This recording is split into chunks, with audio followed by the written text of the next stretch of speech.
All right, good evening again, folks. We'll call our regular council meeting of February 13th, 2023 to order. Somebody should have a motion or a resolution to adopt the agenda. Resolution number 2023-025, moved by Councilor Manage, seconded by Councilor Crandall. Resolved that the agenda be adopted as amended and presented. Just one note on if we could like to amend the agenda to add one item on Traverse Festival request for support. We could do we want to amend the agenda as amended, or was it approving it as amended? No, where are we going to put it in? It's just in regular business.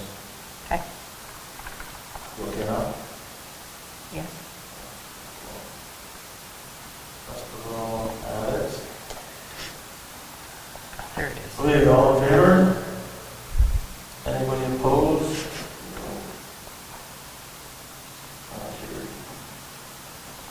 Okay, somebody should have the minutes, resolution for minutes.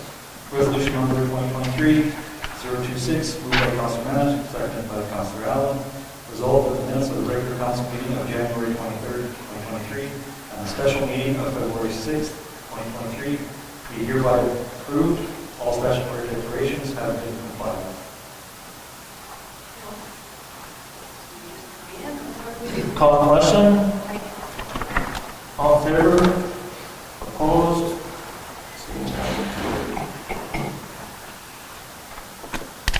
A little recognition. I think that we've talked, we had a good meeting this last week with regards to the asset management program, and we've got some real positive feedback from these folks on our town's record keeping when it comes to the stuff, the work that Jim does up in engineering. And they said that they typically don't run into that when they're actually doing this type of work. So great job on that. I think all the council was quite impressed, and it's nice to hear some positive stuff from outside of the community. So pass that on to Jim for sure. It's okay. And anybody have anything else? Yeah. I do. Driving here tonight, the Young Wolf Pack were walking around town picking up garbage. So I'd like to thank them for that. Oh, that's great. I'd like to recognize too, we had the curling provincials at the curling rink this past weekend, so I know a lot of help was provided by our local curling rink, and a lot of volunteers to make that happen. There's quite a few teams and a lot of spectators that came from various regions of Manitoba, so it's great to see. Oh, that's awesome. And I guess one sort of similar councillor is my team actually was in town for last weekend, this weekend, our U15 Wolf that comes from Northwest Cross Lake, Thompson, Paul, Flintwall, and Creighton. And it's always great to hear just the great work that Gary and Mitch do around the rink when these guys are here. Lots of positive stuff, very helpful guys, so I appreciate that. And that's coming from the other teams as well, saying they're very supportive of them. Which I'm not sure if they should be supporting the other team, but that's another story. Yeah, and then I guess the last thing, Traverse Festival, right, coming up this weekend. So, I mean, those guys are full out right now, and wish them all the luck. All right. Citizens period. I see we have one citizen, multiple citizens coming up. Tell us your name, yeah. Okay, I'm just wondering, I got a letter in the mail about the... Can you come up to the mic there? Oh, sure. And just turn that on, and just start with you if you don't mind. Just give us your name and Excuse me. just give us your name and where you live. So Okay. Rita Beasley. I live 146 Patrick, and I got a letter in the mail about a possible dental office where McDonald House used to be. And I'm just wondering what is happening with parking. It's an issue on our street. unfortunately, this is the public hearing that just took place before we started this meeting. So I can't answer that question. We had no public hearing for office was at 6 o'clock sharp. There was nobody here. So we, I phoned, and they said 6 o'clock, so it's like, yeah, we started right at 6, and it was, you weren't here at the time when we started. But, oh my God, okay, so now what? to be honest with you, I don't know what's, he's bringing something up after we've already had the public hearing, and we haven't received any, like, us as a council haven't received anything. We can actually follow up with our administration tomorrow, and maybe we can get a Okay, it's an issue. Carly Bearing and Otto's on the corner, and people park right on the corner. And then there's Villeneuve's, Alan, Chris Chuck, and us. And then across the street from me is a construction company that parks all their crap backwards, frontwards, all over the street. So, and there's been no snow clearing until the last week or so. So when I come down my street, if I want to park in front of my house, I can't. There's too much garbage on the other side of the street and too much snow. So I have a concern with parking for the dental office. Like, where is it going to be? Yeah, to be honest with you, let me just see if I can pull up if there was a map all over back, but I don't believe it was. Ms. Beasley, what was your address again? Pardon? What was your address? 146, Patrick. Thank you.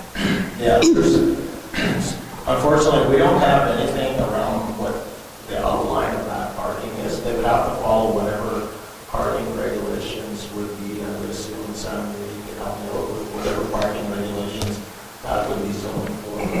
Yeah, there'll be like a certain amount of on-site parking required for, depending on the dwelling unit size and the type of business. So I'm sure Jen will be able to provide that tomorrow. And then the rest of it, I assume, would be street parking. There But I don't doesn't seem to have- be any rules and regulation with parking. The construction company across the street can bring their big white van, park it there, they can come and park their trucks the wrong way on the street, nothing happens. And then I come along with my grandbabies in a car seat, I have to park a block away, carry the car seat a block to get in my house, like, Yeah, we'd be happy to follow up, like especially if the people are parking the wrong way, that's a highway traffic violation, no matter where it Yeah, is. So and- we'd be happy to help. is he allowed to park his big white work vehicle there? Depending, as long as he's following the rules and regulations, if it's not stagnant for 48 hours or if there's no sign saying no parking. It was there like a month and a half in the fall. And it didn't move once? No, Okay, yeah, so Yeah, just so let us. what we'll do, if you don't mind, if possible, that we could just talk to our administrator, Jen, tomorrow, our CAO, and then if you can call it to her in the morning when she gets in, she has a day off today, so she'll probably be able to provide a lot more of that information. If you can call her in the morning, and just let her know what your concerns are, and specifically these type of things, where there's parking violation, what you believe, and if you can mail it to her, it's even better in writing. And that way we can follow up and make sure that we get back to you on that, so.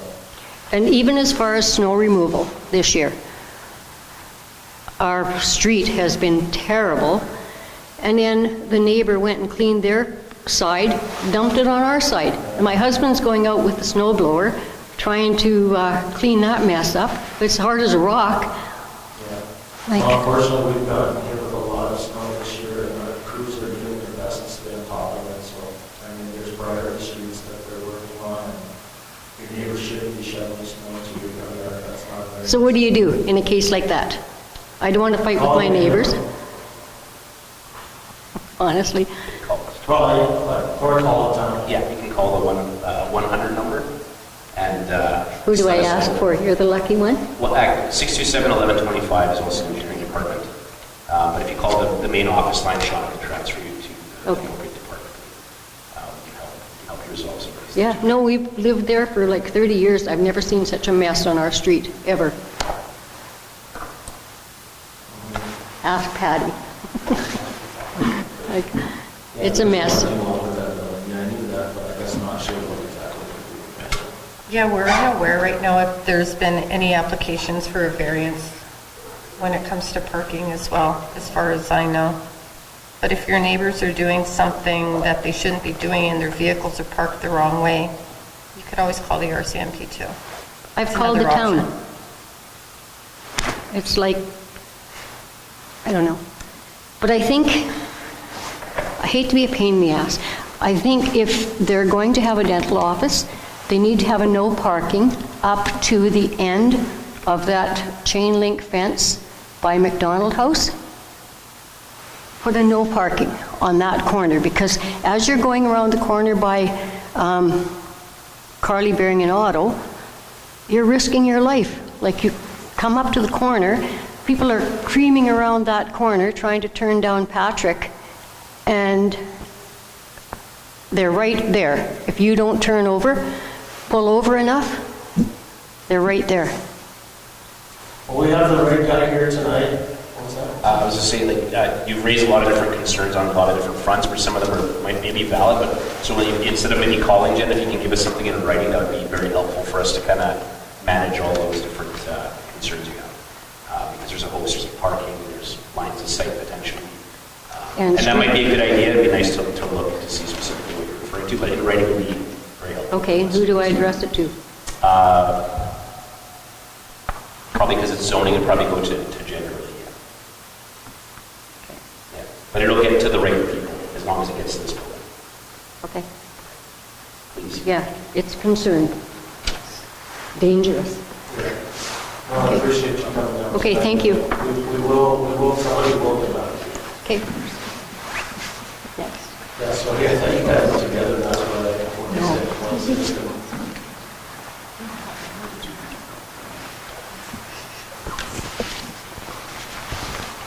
I'm Sandra Anderson from the Pawn Area Animal Shelter, and good evening, ladies and gentlemen. You all got a package, I think. I handed one in to everybody. I'll just go over my cover letter. As you can see by the attached list, there have been 174 animals passed through our doors in 2022. Of 174 animals, unfortunately, 77 of those have come from OCN. I'm also looking to them for some financial aid. So far in years past, I've not been successful in receiving any. We have been doing this for approximately 5 years, and last year was by far our worst year ever. To do this, we are continually fundraising. We have applied for our charity number 2 years ago, and they continually ask for more information, but to date, we still do not have a number. We have received a few smaller grants and donations that should have gone to renovations for our dog area, but with that many animals, most of it went just to keep our doors open. We rely heavily on volunteers, but have been forced to hire one part-time staff member. We were able to get a much-needed new front door thanks to the Rotary Club and a grant for a ramp out front so we can be accessed by more people. Excuse me. Our big problem is we can't get enough money to do renovations for the dog section. Most of our dogs go through fosters or other rescues, and as you all know, this town is overrun with dogs. At the moment, I'm not sure what the answer is to that problem. Perhaps the dog catcher needs more hours. I don't know, more hours to catch these loose dogs. Maybe they can find an owner and fine the owner. I don't know, is there a law in place that animals should be registered? If we could, really, what would really be nice if you could put a law in place where they had to be spayed and neutered also. Anyway, it would also be helpful to us if the town could keep them for 5 days instead of 3. For the dogs, at least. We have room for cats most of the time. And that would give us time to coordinate with rescues or find fosters. And of course, we need money. I know your budget is tight. Last year, you generously gave us $8,000. And I'm asking for that amount again, or would appreciate if the town could increase that amount. And I thank you for your time and hope to hear from you when your budget is finished. And you have the list of all the animals, and And if you have any questions, I'm not on the intake committee, but I'll try and answer any questions you have. Well, thanks to you and your group for doing that as an important service for our community. I know that it's, I can't hear you, Andre. Yeah, thank you very much to you and your group. I know it's an important service that you're providing to the community, and it's unfortunate that we don't have, that some animal owners are not being as responsible as they. Oh, this has been a terrible year. Like, we've never taken in 174 animals, and part of it is, I have to admit that there's more people on OCN now that are bringing, we can't go there, but they bring them to us, and now there's quite a few animals running across the bridge on their own that I think maybe even your dog catcher has picked up. But yeah, this has been a really hard year. Does anybody in the council have any questions on this item? How do you determine where the animals are coming from? That's a good question. The people on the intake committee usually know that. I don't know how they know that, but that's how I have, this list was made up for the town, and I had the lady make up a list for OCN because I'm going there March 7th to do a presentation. And then their dog catcher or animal control person, he's bringing us, especially pups, like he brings them over here, and people now are starting to, and the sad thing is about, there was one dog, well, we had two dogs from over there that we amputated one leg off of each. I think they went to rescues. And then we had one dog, somebody brought us, that was almost frozen, and it died. Like in warming it up, it had a heart attack. I guess they warmed it up as slow as they could, and the person there actually knew how to do CPR on an animal, and it had a massive heart attack and just died. It was too far gone, and it was in that cold weather, and it was sleeping on somebody's front step with no shelter. They called provincial animal people, and they come up and did an investigation on that. But So no, if nobody's got any questions, we will obviously take this into consideration. We're going through our budget reviews now, and as I mentioned, this is an important part of our community, and hopefully we will participate in that. thank you very much. Sean, before we go on, my mic is dead, so I'm not sure if anybody's needs batteries. It's going off. These are shutting off. Should we just Maybe use Bill.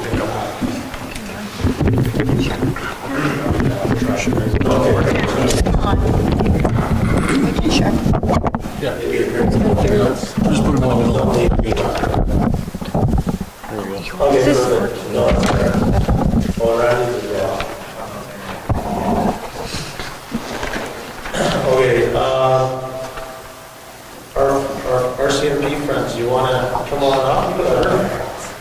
I do. Say who she is. Well, good evening. Come on to. I'm good. You sure? Scared? Don't need it. I don't, or do I?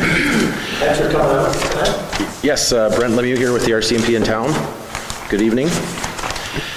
So I've got some stats for you fine folks. All right if I pass them around? Yeah. Okay. And there's four, so I don't know if we can get the mayor one and we just give her that works.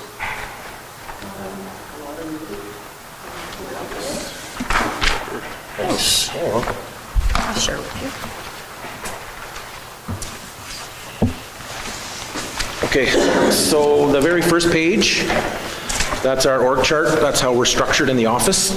Anything that's highlighted in yellow is essentially a vacancy. The sergeant there, the 7161 position, he's been long-term off-duty sick for about 16, 17 months. I know us at the detachment are kind of putting a little pressure on Thompson and into Winnipeg to see, well, why are we holding this open? And Colin's in the long-term acting position for that. And so we're trying to get some pressure to make a decision. We hope the member's fine, but at the same time, we need to fill that spot in a busy detachment. So when you just, so I understand, so Colin's filling the position, but Yep. is his position filled, or are you short? So Colin essentially does kind of a double role. Oh, really? Yeah. So you don't, the actual labor hours is not equivalent, so, Right, okay. yeah. And then so we're trying to figure out what's going on there. And then the 7164 corporal, that's actually vacant. One of our constables is going to be promoting into that spot, which is good for him and his career. However, it creates a constable vacancy, so helps but doesn't help. And then we're short the 7151 position that is highlighted there. And then the dogs, the PDS section to the bottom right is also highlighted, but that doesn't fall under our authority. That just occupies an office in the building. And looking ahead for what's planned right now for the transferring in and out is 4 members are moving out. There's 2 cadets coming in and potentially 1 seasoned member with experience. So I think moving into April, May, we're probably going to be down 4, I think is what we're kind of looking at, which isn't ideal. But it's out of our control. We're trying to put some pressure to get some more members up here, but a little tough. It's usually just cadets. So, any questions about the resources? Is there anything we can do to help? You know what, I think I've actually had a letter before to kind of push that, but it really, I think it falls on a pile somewhere and doesn't really have a lot of power, unfortunately. And is that still like in talking to the members that we're not a northern post anymore? Yeah. Or is that like, that's The main reason.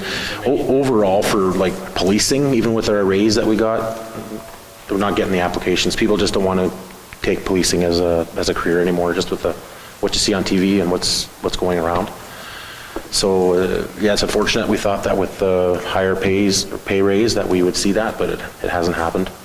And specifically to the PAW is that, like Trevor said, there's no northern benefit to come up here anymore. They took that away from us. So people can work in a slower spot south and make the same money. So one thing on to add to that though is we do have our union now, and they're actually negotiating as one piece of their bargaining tool to try to get that back. And I think they'll win that. I just don't know when that will be actually in place. That'll probably be a year or 2 down the road, maybe 3. But looking ahead, that sounds positive. So in some of these vacancies, is this not really necessarily going to equate to any savings because guys are just working overtime? Essentially. Essentially. Yeah, and you far exceed the payment of a member because the overtime piles up very fast. But what we do here is we put anyone that's the vacant spots, we make sure the town members are filled before the rules. We try to let the rules run vacant. Because you work off the same schedule, so it doesn't actually have a disruption to service. More calls are typically in town by a lot. So. Recruits are down a lot? Yeah, well, yeah, quite a bit.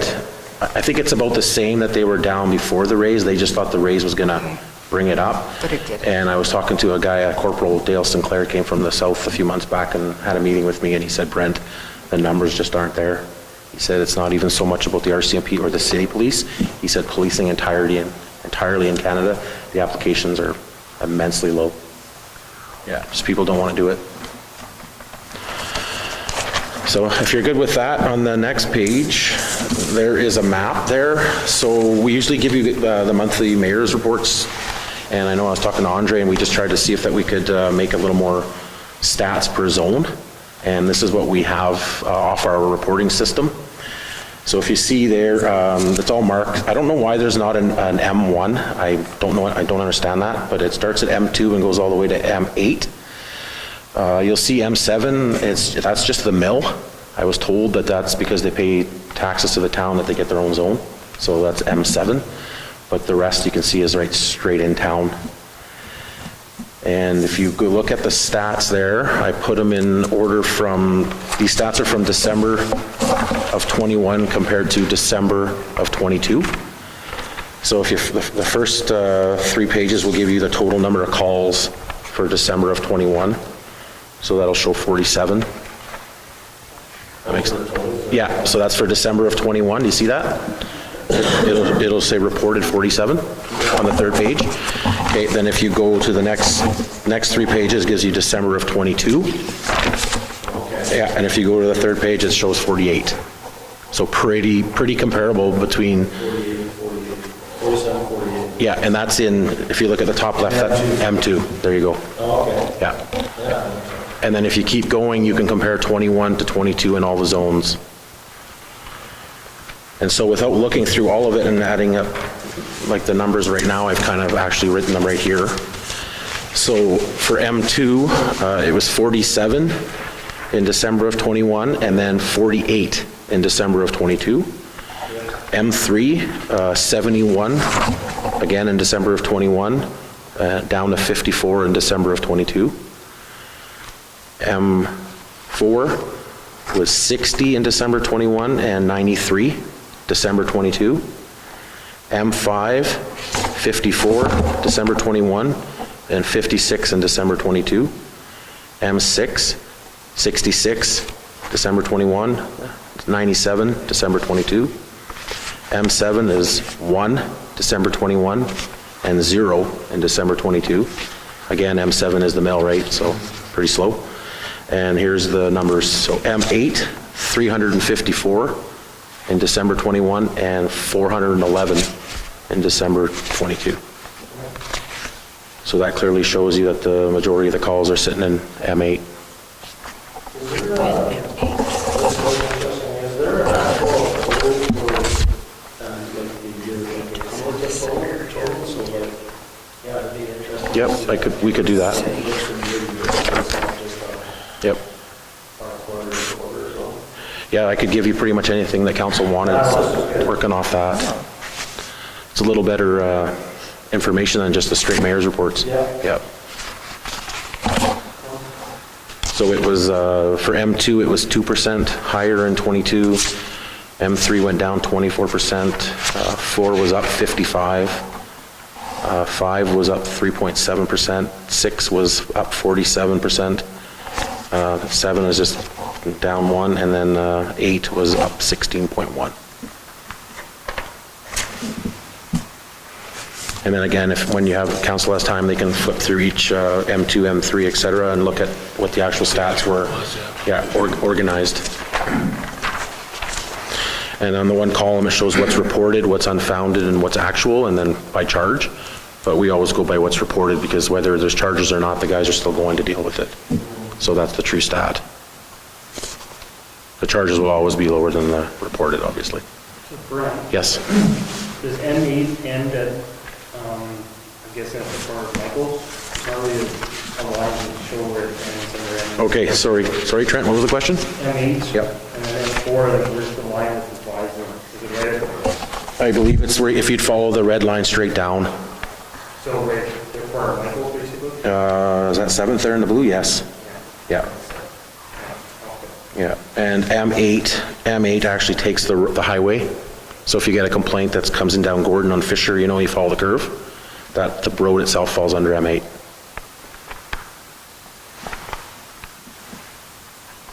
So everything on Fisher itself is going to M8?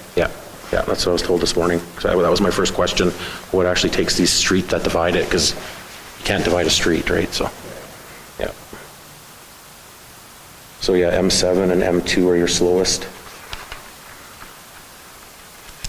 And really though, Colin and I were discussing this this afternoon, but M4 is typically where the violent crimes are. M8 is most of your disturb the peace, breach of peace, intoxication. And M4 is where the more violent stuff happens, unfortunately.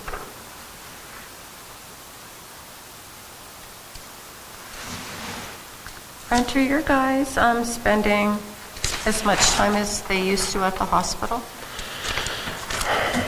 Yeah, I think so. When they're having to sit for a mental health patient? I believe from the last time I was talking to like Colin and the other guys on the street, I think the time spent there when you're dealing with it is still the same. Okay. But I think we've kind of lucked out lately with less mental health calls. But again, when they do happen, I was told there was supposed to be a trial for security there in December, but I've yet to see that. They were supposed to hire 1 or 2, some kind of security pilot and see how it worked. But to my knowledge, that's not in place, and I haven't been told otherwise.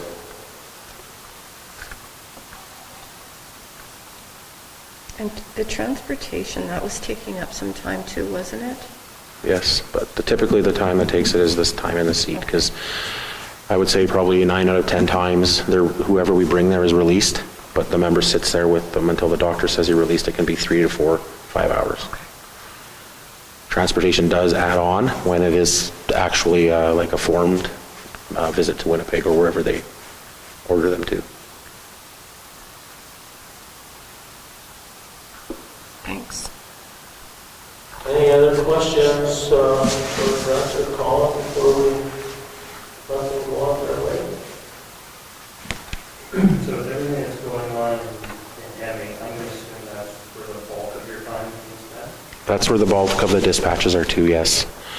Now keep in mind, we're dispatched to that stuff way more often, but usually those are the quicker calls.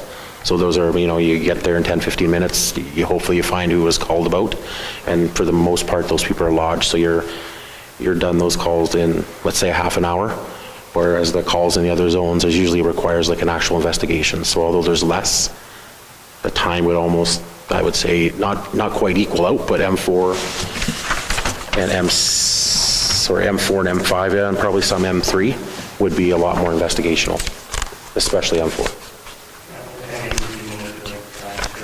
Yeah, yeah. And unfortunately, people passed out or open liquor.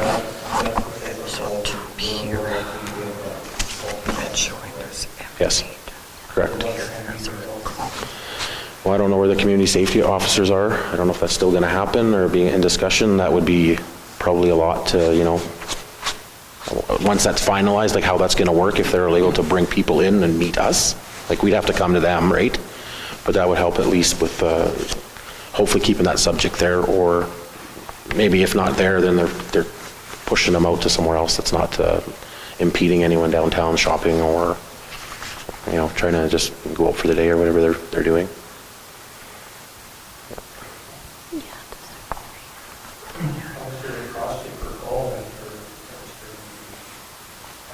You know what, I've done this before. I have it somewhere. I believe I was saying I went with a formula of 2 members, and I think it was a half an hour or 45 minutes. I can't remember what I actually pinpointed it to, but let's say 45 minutes. You're probably looking at, so constables, they're sitting there about 50 an hour, so 3/4 of that is, $37.50 times 2.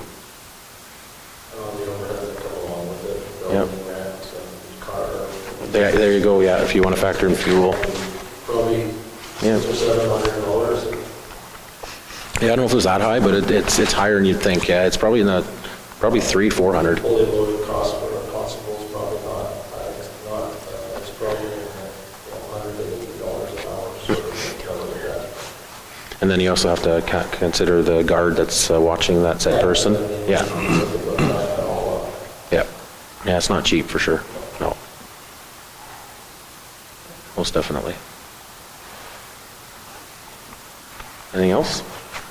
Well, thanks guys for coming down tonight. Really Okay. appreciate the information. Like I said, it's good for us to get this stuff out there so people see it. It's nice to get out there. Sure thing.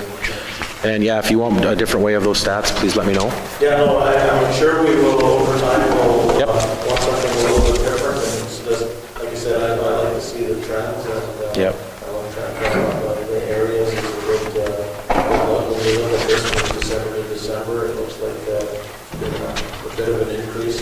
Maybe a 15-20% increase in calls since 2021. Yeah, I think overall they're pretty close. I think it was 16.2 is what it averages to increase. Yep. And we still have that community safety officer Yeah. on our budget, so we'll be talking Yeah. about it more and Okay. try to balance things out, just like Sure. you guys are balancing yours out. But these numbers are good to look at, because if, like Councilor Allen Yeah. mentioned there, we can help, in that area of Sure. policing, enforcement, so you guys could do the other stuff that's obviously important as well. Yep. Not, so that would be good. Okay. Good. All right, thank you. Good, thanks guys. Have a good night. All right. Moving on here, we've got down to 731 payrolls and accounts. Oh, sorry. 721 conditional use.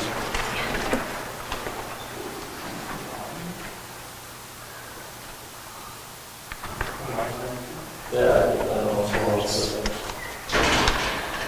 Resolution number 2023-027, moved by myself, second by Councillor Manich. Resolved, the council approved conditional use application 2023-01 submitted by 7017384 MB Limited for a personal service being a dental office to be located at 51 2nd Street East, which is I don't know, I guess anything can be tabled. I guess you could put forward a motion to table this still because the concerns brought up outside the public hearing. But I'm not sure if that's procedurally allowed, but I know we can table anything, any resolution. So if you want to put forward a motion to table this, then we'll have to put that forward and see if you have support. I'll put forward that motion, just to table to the minute. So put forward by Councillor Allen to table this motion. Operates, I don't know how to actually operate it now. So call the question. Yeah, seconders. Okay. Randy? Call the question. All in favor of tabling the motion? 2 opposed? I'm opposed as well. So now we're back to this. So moving forward with, what's that, Councilor? Well, I guess it's something for out there for the meeting, or? It doesn't do the meeting yet. No, it doesn't matter. Okay. So, again, there's a resolution to move forward with this conditional use. So, call a question. All in favor? Opposed? I'm in favor. Abstain or opposed? Any rationale on abstaining? I'd like to have a little more information about concern proper residents. I'm not necessarily opposed, it's not Not to try and change anybody's mind, but my rationale behind it is that this is to change the zoning. And it doesn't concern the parking that was brought forward. So that's my rationale. Zoning falls specifically under parking. There's a parking lot in there Right, but that could hold possibly 15 vehicles. So we've already moved forward on the motion, on the resolution, so we'll move on. Okay, finance and I think that's where we're at, 731.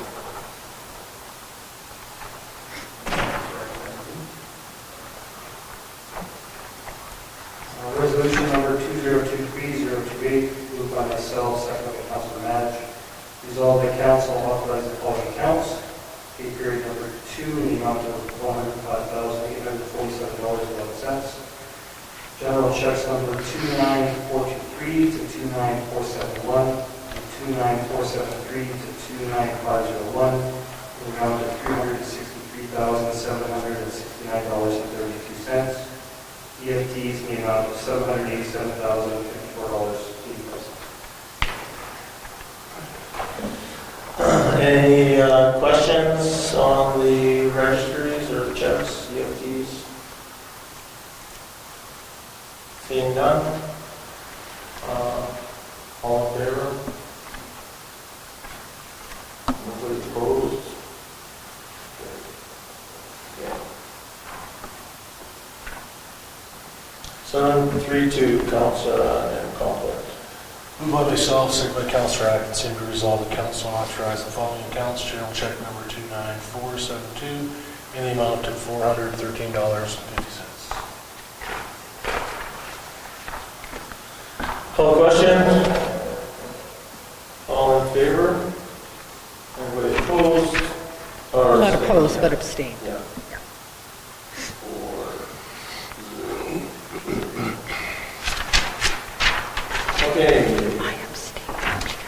December financial statements. Moved by myself, second by Councillor Atkinson, resolved that council accept the financial statements for the period ending December 31st, 2022, prepared and submitted by Armstrong, the controller. Everybody have a chance to read through those financial statements? Get an idea of what the year end looked like versus revenues? What's it look like?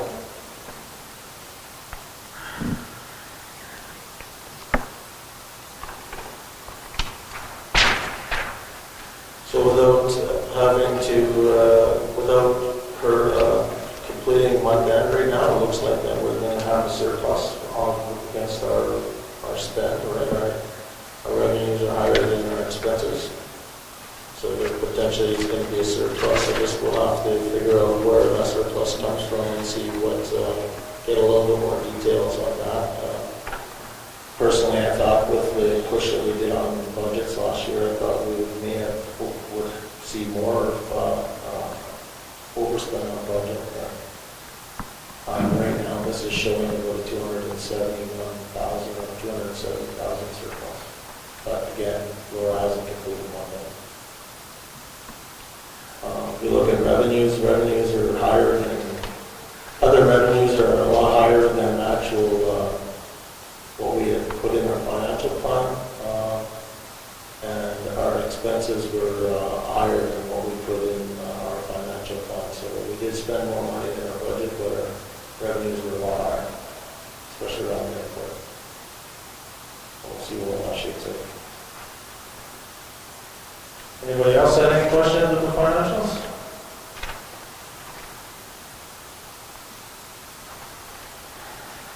No. Okay, call question, all in favor? Opposed? None? Carried. All right.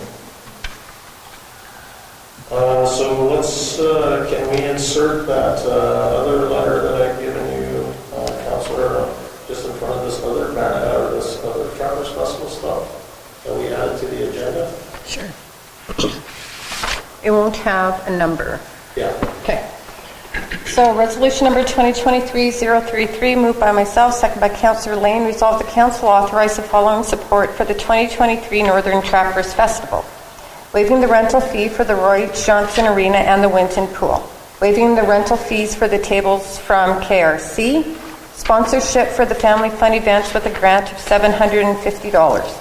Allowing Public Works to assist the Kinsmen with development of staging areas, starting line and dog race trail on Hall Crow Lake, and other areas as required to assist with site preparation and development for Fort Whoop It Up, the ice fort. The Uptown events on available vacant lots and Devon Park parking lot, donating 200 pins and a grant of $2,009.10 to cover insurance costs. And just for council's information, I just received the letter tonight, so I can forward it around, and it reflects what was actually read in the resolution. So, any questions with regards to the requests for Trappers Festival? All in favor? Opposed? None? Good. Thank you. Next one. 7.3.4. Yeah. Resolution number 2023-031, moved by myself, second by Councillor Allen. Councillor Lane. Resolved that council approve the closure of the Kelsey Recreation Centre parking lot on February 17th and 18th, 2023, in order to accommodate the Northern Manitoba Trappers Festival Bannock Slap Street Hockey Tournament. And be it further resolved, the council authorize town crews to assist with the grooming and staging of the area. No question? All in favor? Opposed? Carried. Okay.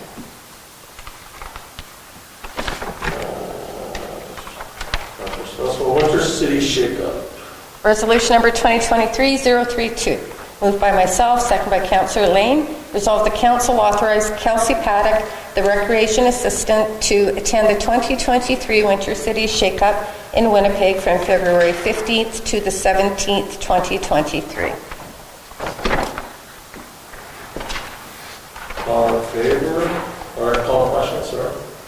Everybody's good with that? Okay. All in favor? Opposed? Carried. Just as a note here, it looks like that one that we read first was on our agenda further down. Further down. Yeah, so that's okay. I'll just put it, I'll just number the resolution on this paper, just so we know we did this, 3.6.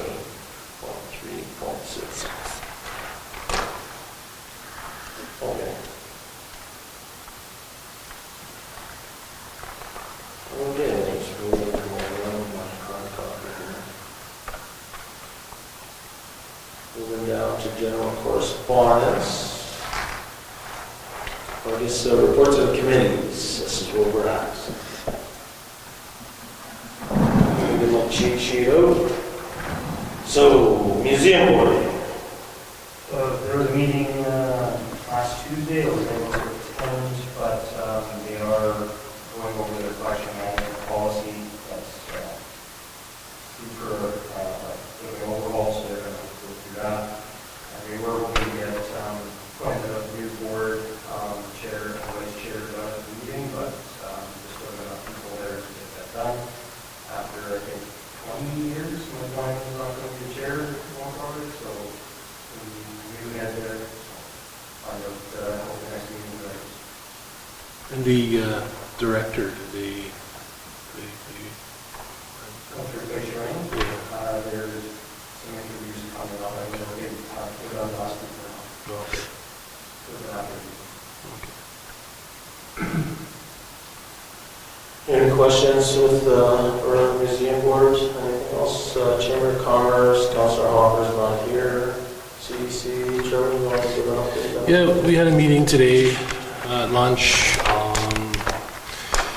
So we went over this Can Export grant scope review. So it's the minutes. We just had the meeting today, but so Jackie, you'll see this in the minutes coming up when she gets them out. But they provided us this Outlook market research and consulting company, kind of provide us kind of an overview of what they can produce for the town, RM and area, and I think $25,000 of it is covered through a grant, and it's going to be anywhere between $40,000 to $50,000. But it will, at the end of it, we felt we passed the resolution anyway in CDC to get them to do it.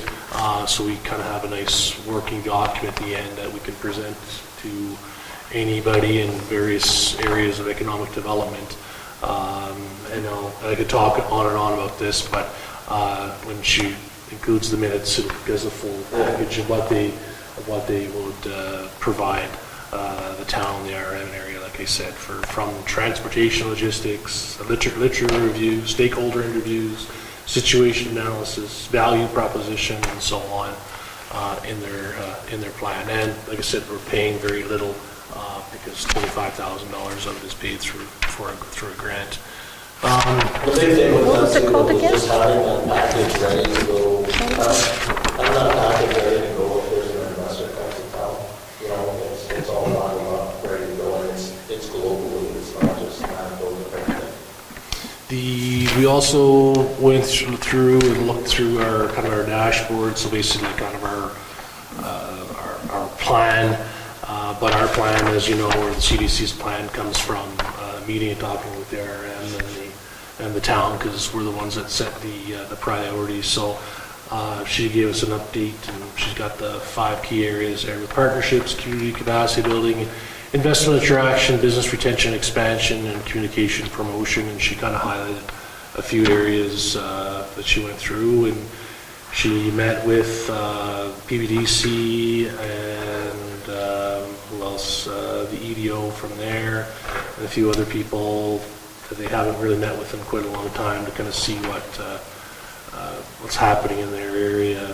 Again, keeping in partnerships alive and well.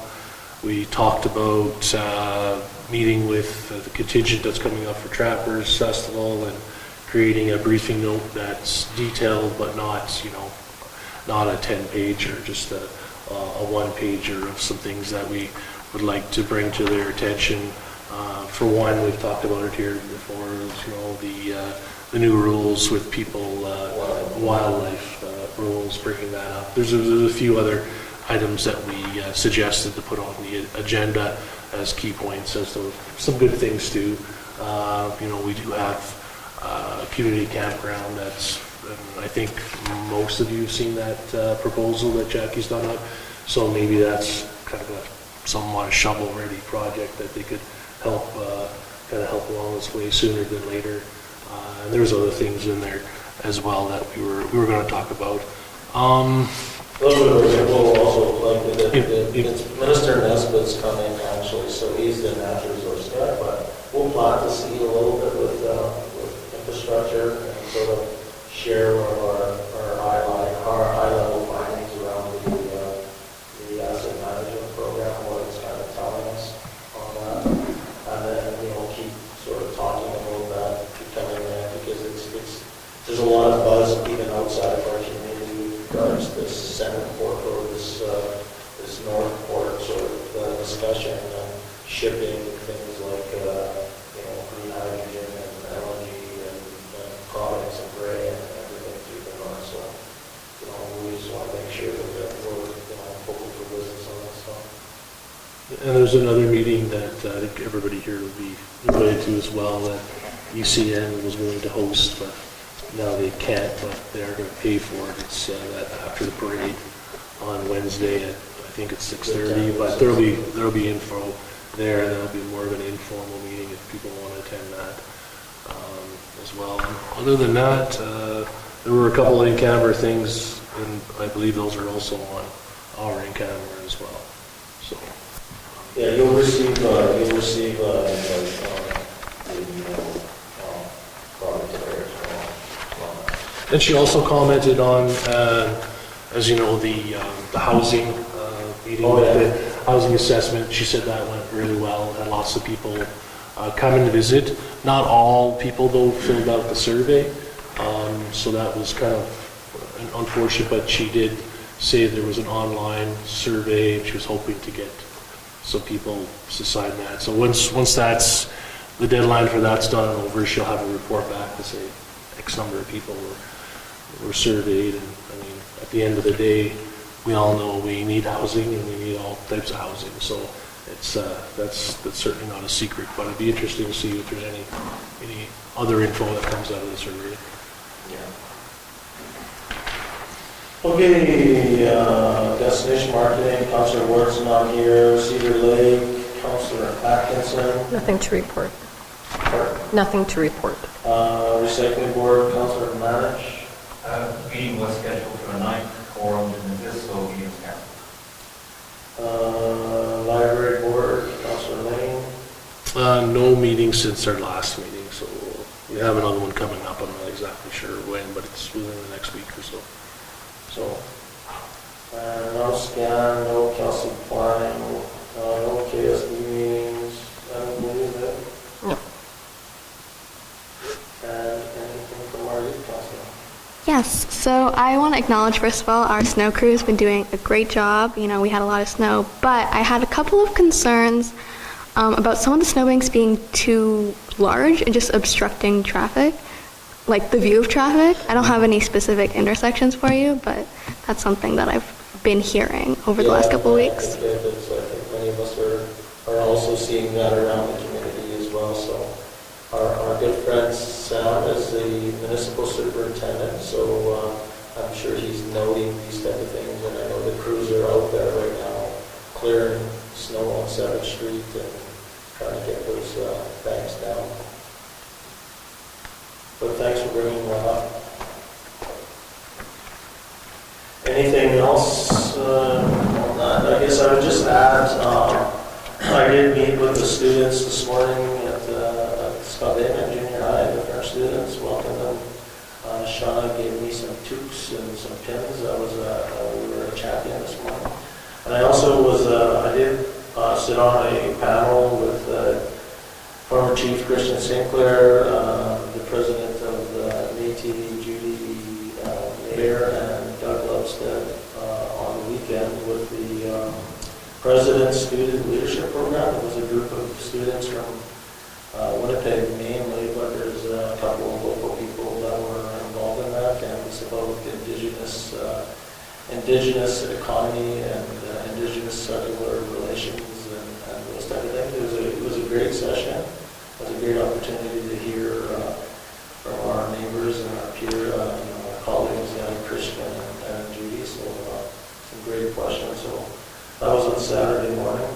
And then I did attend the one this week in the evening, creating a land acknowledgement training. Was very well done. So I haven't forgot about that as one of the tasks that we want to do. And so, but I did talk to Desiree at CRC, and she also has some funding that can help us put on that training for, we were talking about part of our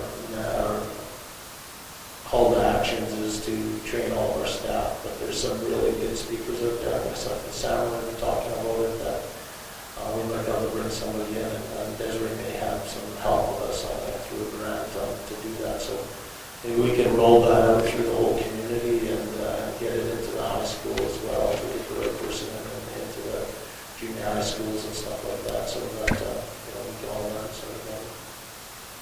So that's just a couple of things I'll do, and then this tomorrow morning we summarize the council meeting on the radio in the morning. So okay, nothing else with that.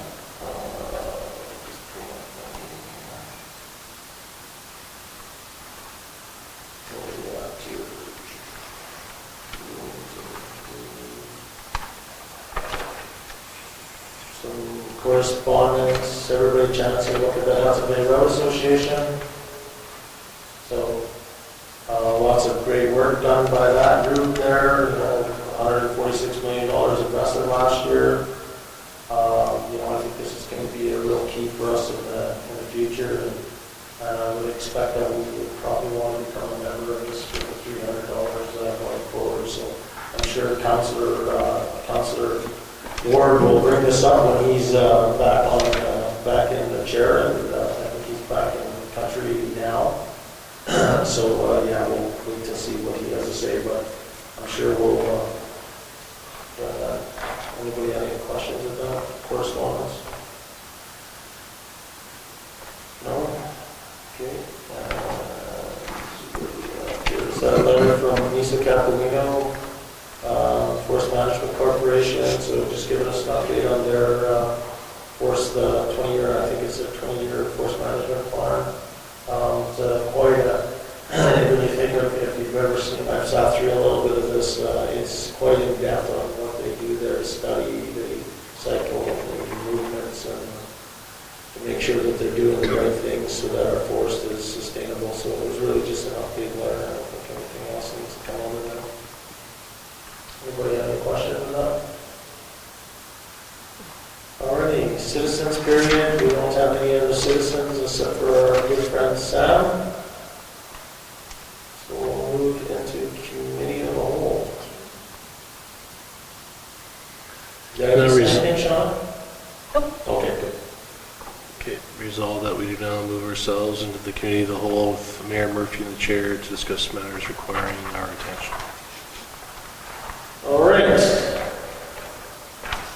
Chiller.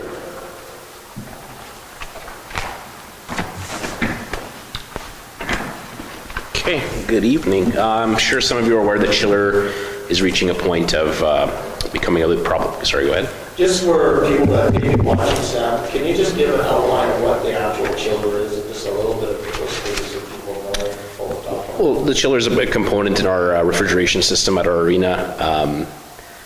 I believe it was about 3 years ago where it was identified as a potential component that should be changed out. It was reaching its age, way past its age. So Simco had kind of made a recommendation at that time. We hired an engineer to kind of help us look through our system, and they identified at that time the condenser being a more pressing issue. it was the big ice wall behind the arena there that was loud and vibrating all the time, and that was identified as a more pressing issue at the time. And we also decided with mayor and council that it would be appropriate to perhaps investigate the condition of the chiller a little further before we move ahead with that replacement. The engineer at the time had recommended that we can open it up, maybe clean it out, inspect it, test the thickness of the tube walls of the chiller. Unfortunately, when they opened it up in the summer as part of the condenser project, the company that was hired to do the cleaning was very apprehensive of doing any cleaning, in fear of doing more damage to it and potentially making it inoperable at that time.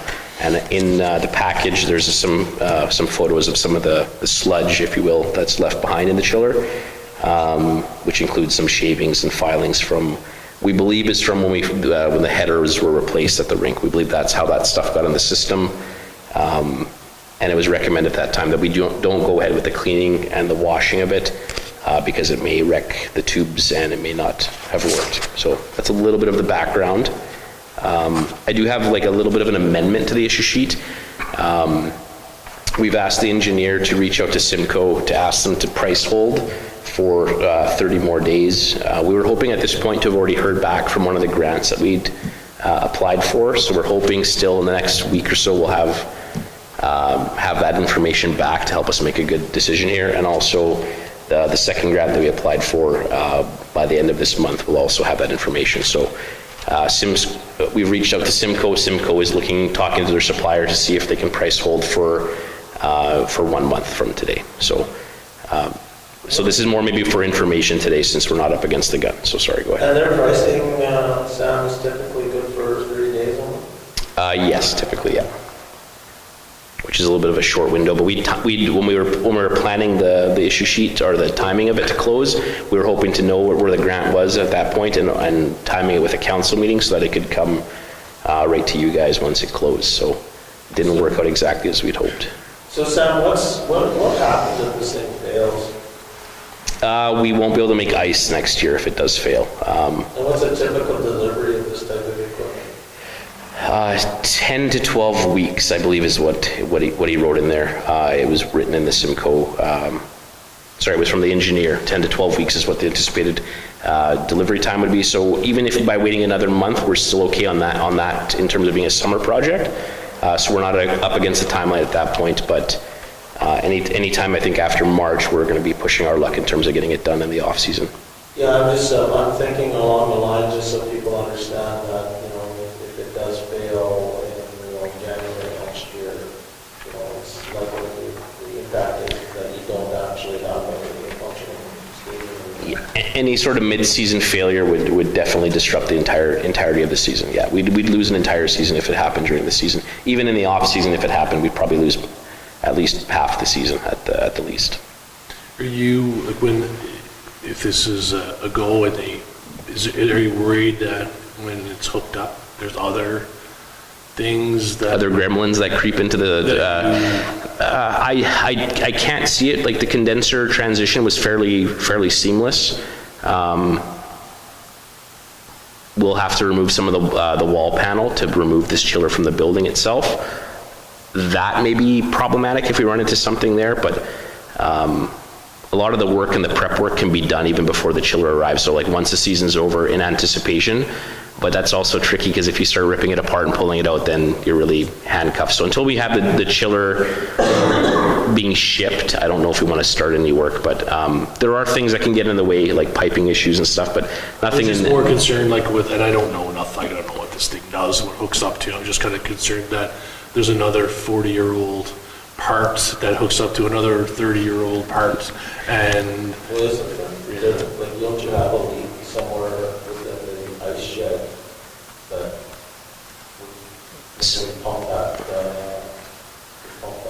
Some of the seals on the pumps were problematic. They took care of a few of them for us, so we think we're okay. There was some leakage in the back of the arena as well. Yeah, but didn't we... We replaced all that piping in the back, outside of the arena. So that's all brand new. Didn't we actually have a leak in the actual ice surface area a number of years ago where we hired a company to put that sealant inside the? Oh, sorry, in the piping, yes, the piping for the brine, yeah, there was a leak, so they brought a special product down, they pumped it through all the system, and it's supposed to like sort of plug it up and to ensure that you still get good circulation, and that's been working really well since Yeah, and then. I just wanted to make sure that I think just more for the general public to realize is that, you know, there's other things that doesn't fix that problem, right? If you do have old, you know, when that floor was poured, I don't know how many years ago now, I mean, it's. Over 25 years ago. In the floor, that could fail, and if that's the case, you might have to jack up that floor out there. Yeah, we had the floor itself inspected after that time, and just to see if we should maybe take a closer look at some of the piping, but there was a fear if we start jackhammering the floor, it's gonna, and they were actually very impressed with the condition of the floor considering. Yeah, so they were saying sort of just let it be, because you could open a can of worms, like that's the can of worms you would be opening, right, if you start jackhammering into the floor. There was a question also that came forward about if does this get us away from the ammonia plant, and unfortunately that it does not, so there'll still be operator requirements. And I believe there's a question about the pricing as well, so I'll just kind of walk you through that. Sorry, I didn't really like clarify that in the issue sheet. Did she respond? Okay, sorry about that. But just for everyone's note, so on the bid proposal, the lump sum for the replacement is around $249,075. Then in under column A003,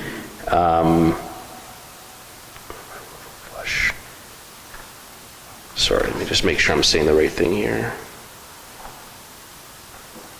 So we're not going to do A003. That was just like another option that we could do for replacing the piping, but that we feel the piping is in good order, and even the text that showed up to kind of scope the project felt that we could avoid spending the $127,850.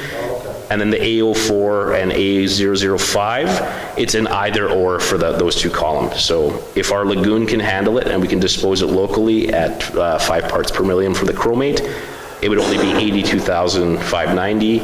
But if we have to ship it to Winnipeg, it'll be for disposal of the brine when we remove it from the system. It'll be $123,500. And you know, we also could talk to you about that is if you're looking at that time, or if you could talk to CKP, because they potentially could help you with their municipal fund. With something like that. Thank you for that. That's a good idea. You know, there's not that much brine there anyways, right? There's like. I think when you dilute it to 5 parts per million, he was saying something around 30,000 liters of it. Yeah, that's what I figured out. Well, I figured 17,000 liters or something like that.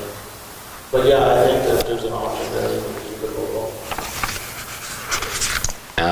go. The engineers also recommended that we add a little bit of a contingency to the amount, just for, like, you know, the odd, like the gremlins that will creep into the construction project. And also he's working out a cost for his final walkthrough if we go ahead and some little bit of engineering. So the 425 number is a little bit preliminary, so we have about a month, and I hope to have that all tightened up before we get to there.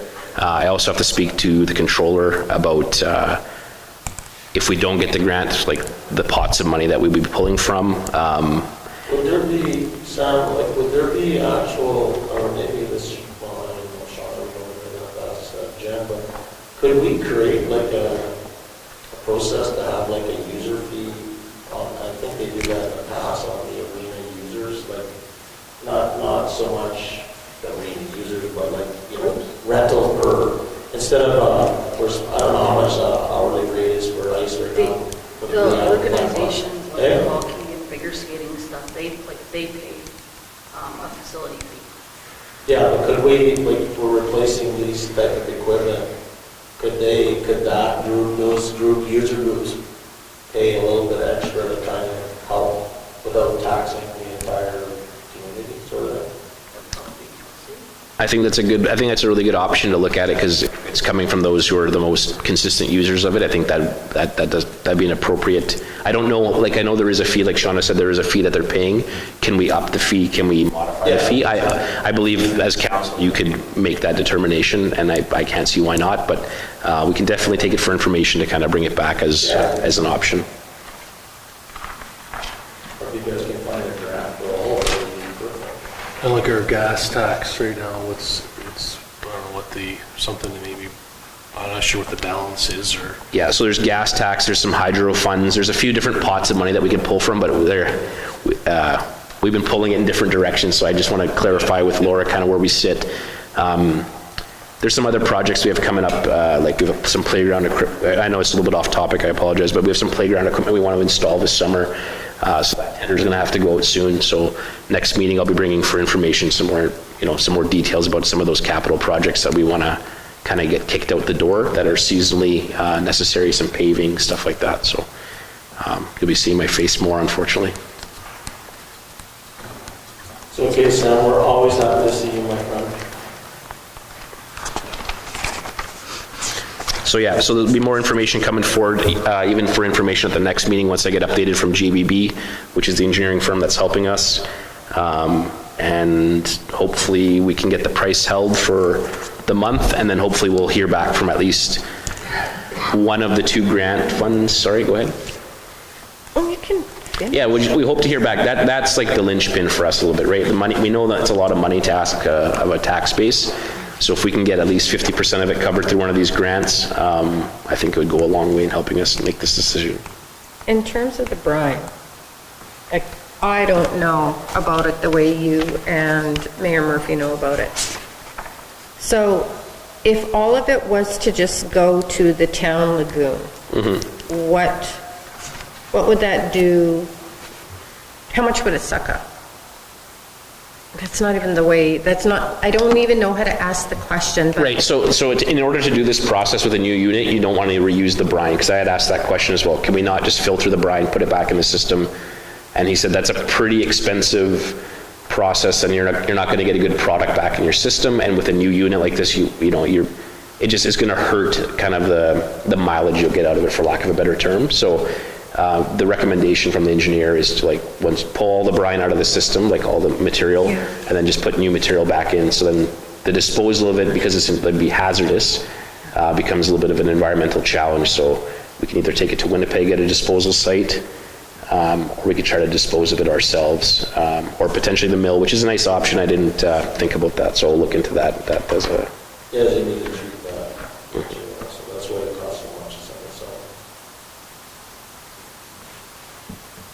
Sorry, I didn't know if that answered your question. No, it does, because that was my thing, was I don't know how high environmentally, and it was just the environmental piece that I don't understand about it. And I apologize I don't have the total liters of brine removal. I believe when it gets diluted, it gets to turns into 30,000, which is a significant amount of material. Like, imagine having to ship that to the city. They're still gonna have to ship it, but imagine to all the way to the city, it's a little bit more costly.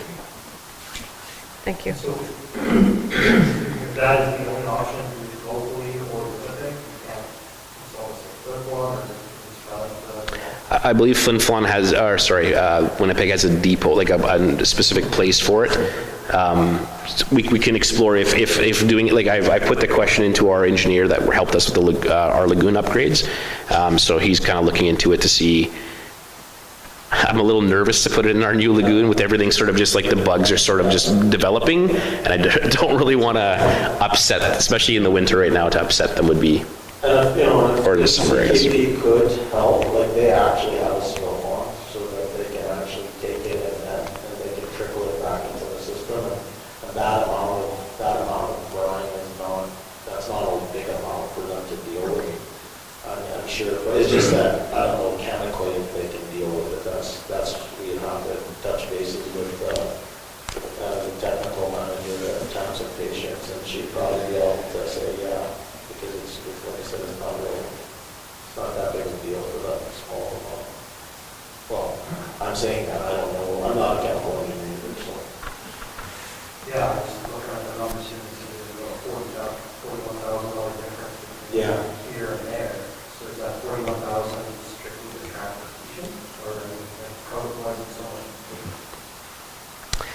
That's a very good question, Councillor. I can do a little more inquiry to dig into the difference of the price there.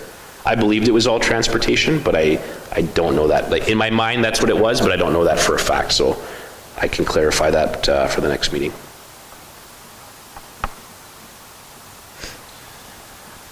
Any other questions or any more information you want to share with us now on that point? I think that's all I have for now, but like I said, I'll have a little bit more information, a little bit tighter numbers for the next meeting. And hopefully we get the price freeze and we'll have good news on some grants, hopefully, to make this a little bit of an easier pill to swallow. Good. Thank you. Thanks, John. Good summer. Next issue sheet, AMM 2023 Spring Convention. I guess look at who's planning on going. I will be attending. I plan on attending anyways. I guess if anybody else is planning on attending, please let Jen know ASAP. And it would be good to have Jen and Sam attend as well.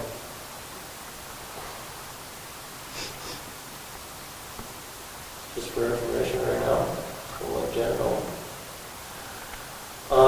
The next thing I put on there, about a month ago, RHA reached out to me about this NOx thing or something, training. What they're trying to do is create a bit of a more community awareness with regards to addictions and overdose. And really trying to get the community involved in having some training on these kids if somebody is actually having an overdose, how to administer it. I did talk to the Friendship Center as well, and their staff is all trained, and I kind of just asked around, and I don't think it would be anything mandatory training that we would force. If somebody's not comfortable delivering first aid, we wouldn't force it on them, but I thought if people in the office here were interested, some guys at Sam's Crews were interested, maybe we can talk to some of the businesses and invite them into the training and any counselors that are interested. So if we are, I'll just reach out back to the RHA and just tell them, yeah, there's people interested, if we could kind of get some evenings. So it's more for general information right now. Unless anybody has a major uproar over it. Community Futures, again, just the information sheet with regards to doing their business needs survey assessments. So CDC is working with them on that as well. Dates for orientation and strategic planning. I'm only available April 21st, 22nd, and 23rd. So I'm hoping that's going to work with everybody else. So let Jen know what your date is, and I'm going to kind of get this behind us somehow.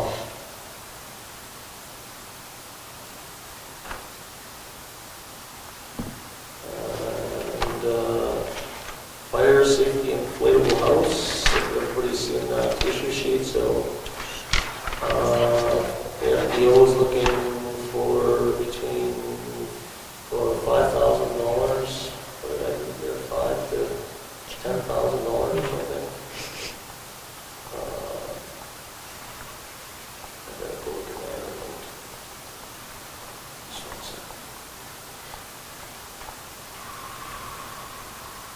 Yeah, so on his other sheet there, they're looking by using $5,000 to $10,000 in backhoe money to purchase this house or inflatable house to use for fire safety training and promotion. I guess my thought is it's not a bad idea. It's budget season, so we should get that into the budget and see how it shakes up against all the other things that we're going to need. I didn't see any deadlines on it that it had to be done immediately or anything. Somebody else has seen something. So I think we should put it into the budget cycle anyways and see how it survives. I think a good way to approach it would be, because they're looking at doing fundraising and finding other ways to achieve funds, what we should do is see where their fundraising goes and try to talk them up to get them to that point. That'll give everybody a rather than dropping a fund amount. Although that's hard to budget for, we could set a cap or a minimum that we would be willing to give, but I'd like to see the fundraising happen. Sure. And then top up what's ever needed. Maybe it works with 6,000 instead of 5,000, right? Gives a little more flexibility. Yeah, and that's a good way of approaching it, Councillor. But either way, we have to put some money in the budget for it, I think, so. It's, we've got all these other things going on too, so I don't think it's a bad idea, it's just, you know, that we don't have the money, we don't have the money. So, we'll let these guys know that, Jen can let them know where we're at with that. I think it's, for the most part, we all agree. Arena rental, so Pausian Chamber of Commerce is asking for the town to cover the expenses of the arena for $2,335.84. They sent us a letter for that trade show. I guess there has been times where it has been granted, and there's been times where it hasn't been granted. I believe, Shauna, no? I'm not sure. Yeah. I was on Chamber for 13 years prior to the 4 years of council, and it was never granted Never in there, granted, okay. ever, that I can remember. No, that's fine, you probably, you're right, so I guess it's up to us if we want to determine if we want to move this forward. I think if you read the notes, Kelsey's not, or Kelsey, I should say that. There is some concerns about doing this because their departments are sort of over budget already, and they take it in as revenue, so it brings them back a couple of $1,000, but at the same time, overall revenues in the town seem to be higher, so. Okay? We're losing a few funding as well. There's been no grad at the arena this year, so that revenue stream won't be there as well. That's in 2023. Unless we can get it for free. Setting precedent, yeah. Trevor's interested. So I guess it's, you know, what do you guys want to do with this? I agree with you, set the precedent. Yeah? We say yes to this, and how you say no, don't want to do it. Okay, fair enough. That's how everybody feels, everybody's good with that. So the answer is not this time, thank you, but maybe before the event instead of after the event as well. Maybe we think about it, because this is over, right? This is for last year's 2022, not 2023, so we can address 2023's going forward. You guys okay with that? Carrie? Yeah. Yeah. Yeah? Yeah. I support that. Then there's an issue sheet on the office. So this has come up, I did put some notes, I went and looked at my last issue sheet. This came up in June 2020 that dealt with the same request. At the time, the controller prepared a summary of the cost of the council. It was discussed and offered at about $400 a month. There was no discussion on an in-kind type of arrangement at that time. You guys are also aware that I think Councillor Hopper had mentioned that the chamber used to get a grant from the town of DePauw for $15,000 or something like that. At the last council meeting, I think he mentioned that, and that they'll be coming looking for a grant this year. Maybe one of the ways we can support them is provide them an office space that, you know, because it's not like we have more tight for room, but you know, maybe we can provide an office space for, you know, an in-kind amount, whatever we believe it is. I think it was around $400, and that could be part of our support to the chamber. Question? The only concern you have is it's not a very accessible space, and if somebody was impeded by that, we would be forced to make those renovations to suit them. By accessibility, we want to be careful. You have a strong contract. I'm not sure if the contract will overrule law. If we're giving an office in time to somebody? It's still offering space, All right. right? So we just want to make sure that somehow. I guess, yeah, we'll have to just close it if it becomes that big of a deal, or we'll have to get them to move maybe or something. But yeah, no, it's a good point, man. Do they have an office now? No, that's the problem. Where was their last office? They must have had an office at some point. The, Visitor Information Center. Information center. And they paid for that, or? Well, they Well, we paid for used that, to own the they- building. the destination marketing. We used to own the building until we sold it back to Town Pop. They were shared with destination marketing. Some hearing involved in that, you can seriously do all. Yeah. So, I can't remember the breakdown. Actually, when the letter there from 2020 was put forward about this office space at the present time, we elected to leave it for the incoming board, so thinking that we were okay with that $400 that time. Yeah. That's a decrease from what we paid. And then I think if you remember last council wasn't that really supportive at the time because they felt that there should be a separation between the chamber and town. And then from my discussions when I was on the board, from what I remember then the chamber was also thinking that they would go somewhere else and they were looking at other places in town.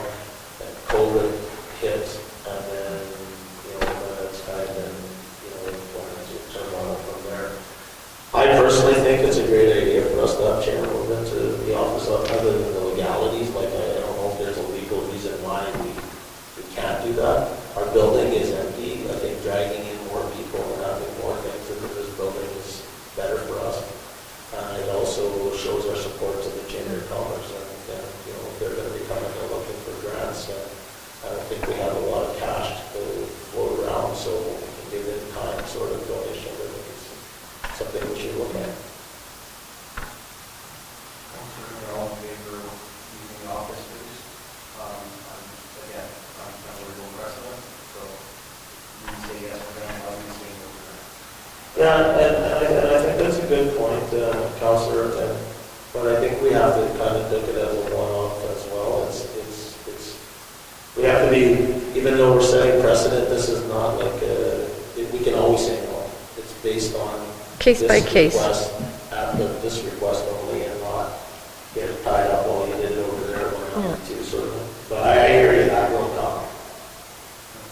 We say that a lot, setting precedents. I don't believe in it. For me, to me, it's case by case. Everything is just case by case.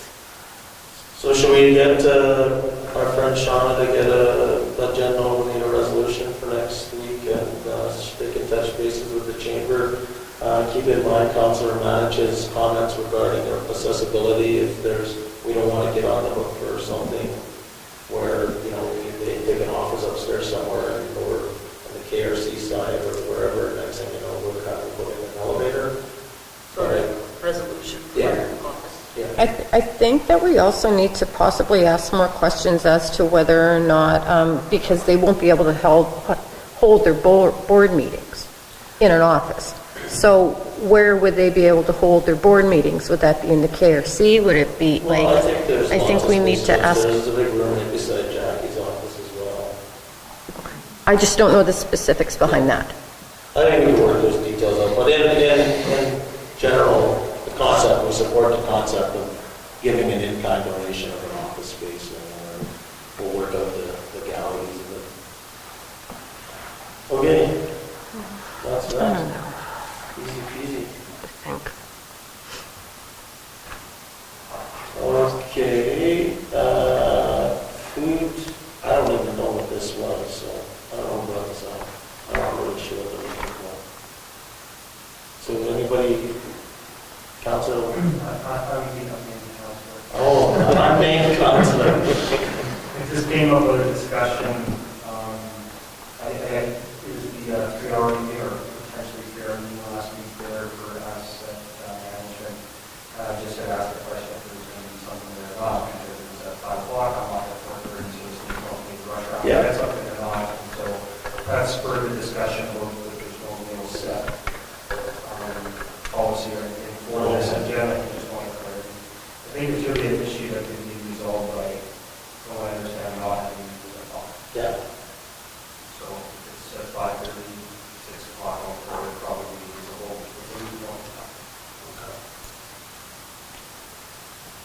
Yeah, no, we'll try to keep that in mind, but that's a good point. And again, my feeling is always that if people think that, we should do a separate meeting and spend $40 on a couple of pizzas, and I'm cool with that as well. So I think it's just the unknown behind it all, right? Like, you don't know if there's going to be something there. So do you leave work at 3:30 or 4 o'clock and go and try and find something, and then you're leaving work early, and it's just a long night, right, when you work?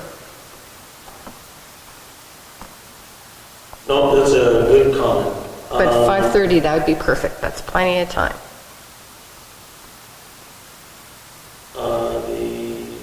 I was just, what that meeting was that?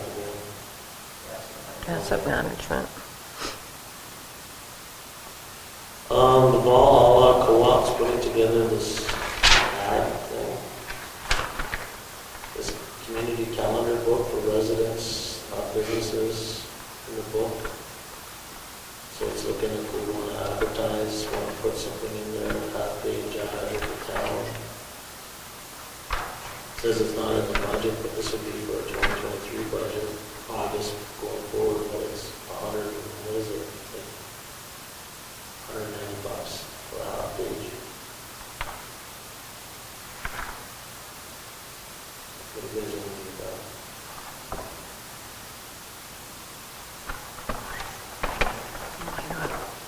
that? Is there anything in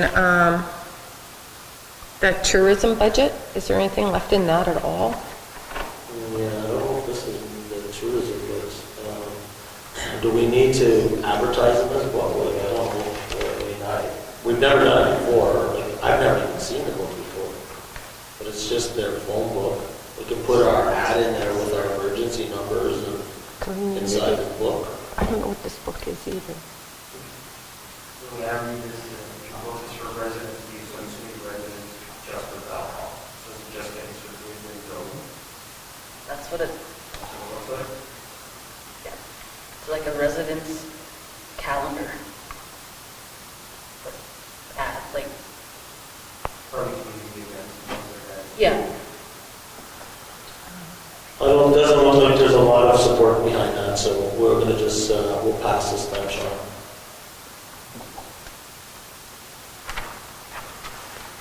No personnel issues.